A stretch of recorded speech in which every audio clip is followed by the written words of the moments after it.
AWGP youth TV प्रस्तुत करते हैं पूज्य गुरुदेव के मार्मिक संस्मरण।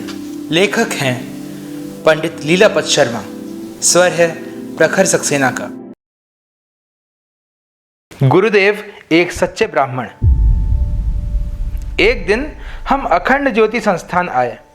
वहां से गुरुदेव तपोभूमि पैदल आते थे। हम भी उनके साथ पैदल आए।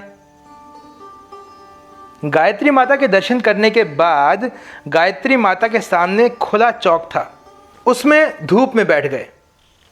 सर्दी का समय था। हम भी गुरुदेव के पास बैठ गए।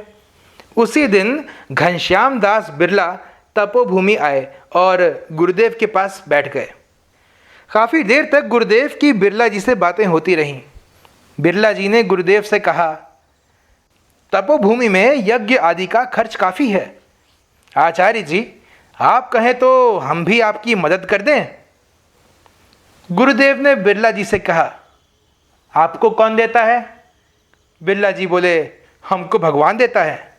भगवान से हमारी भी जान पहचान है, हम उनसे सीधे क्यों नहीं मांगे? बिरला जी सुनकर चुप हो गए।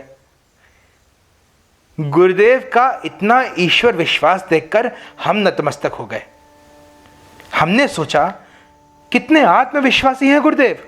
तब से हमने भी निर्णय कर लिया कि किसी से मांगेंगे नहीं। जब कभी भी धन की आवश्यकता पड़ी है, तब आप सब परिजनों से कर्ज ले लिया है और समय पर सारा पैसा लौटा भी दिया है।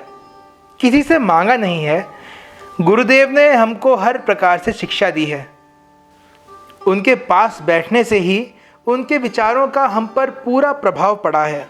गुरुदेव अपने कार्यों के द्वारा दूसरों को शिक्षा देते थे। एक दिन गुरुदेव के साथ हम गायत्री तपोभूमि आ गए। यहाँ पर एक छोटा सा कमरा था। यज्ञशाला के पास उसमें गुरुदेव बैठ गए। उनके पास हम भी बैठ गए। हम उनके पास बैठकर जो बातें वो दूसरों से करते थे, उनको सुनते थे। उनके पास एक व्यक्ति आया और गुरुदेव को नोटों का पुलंदा दिया। गुरुदेव ने कहा, हम इसका क्या करेंगे? वापस कर दिया। मगर वह व्यक्ति जिद पकड़ गया, नहीं, यह पैसा आपको लेना ही है। उसने रुपया वापस नहीं लिया। गुरुदेव ने पैसे ले लिए और उससे कहा, हमारे साथ चल। हम भी उनके साथ ही थे। बाजार में जाकर एक दुकान से उन पैसों से कंबल खरीदे और उसको साथ लेकर जहां गरीब लोग जाड़े से ठिठुर रहे थे, उनमें कंबल वितरित कर दिया। हमने सोचा, गुरुदेव को गरीबों के प्रति कितनी करुणा है।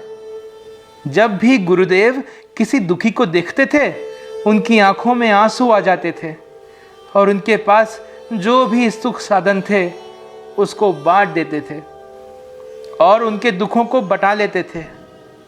ऐसे करुणा के सागर थे गुरुदेव।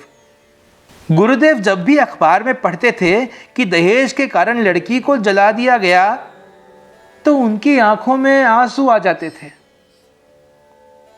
दहेज के दानव के प्रति उनका बड़ा रोष था। समाज की कुरीतियों के प्रति उनका बड़ा रोष था। वह बड़े ही क्रांतिकारी थे।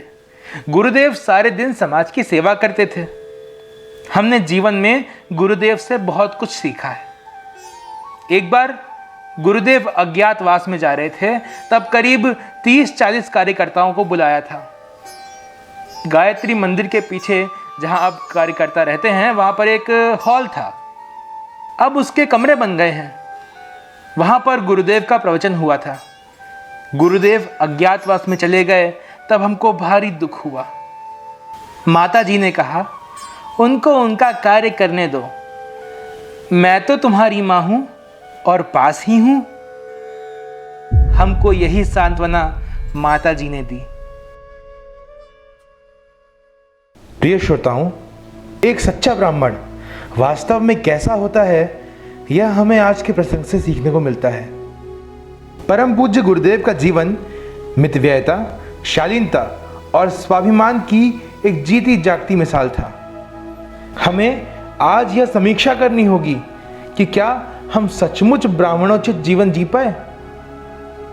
क्या अपने जीवन में मितव्ययता और सादगी को स्थान दे पाए? आज इस प्रश्न पर हमें पुनर्विचार करना ही होगा। श्रोताओं, आपको हमारा आज का एपिसोड कैसा लगा हमें कमेंट करके अवश्य बताएं।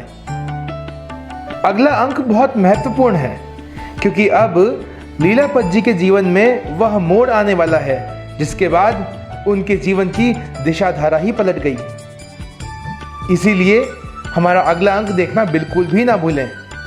साथ ही वीडियो को अधिकाधिक शेयर करें, लाइक करें और हमारे चैनल को सब्सक्राइब करें।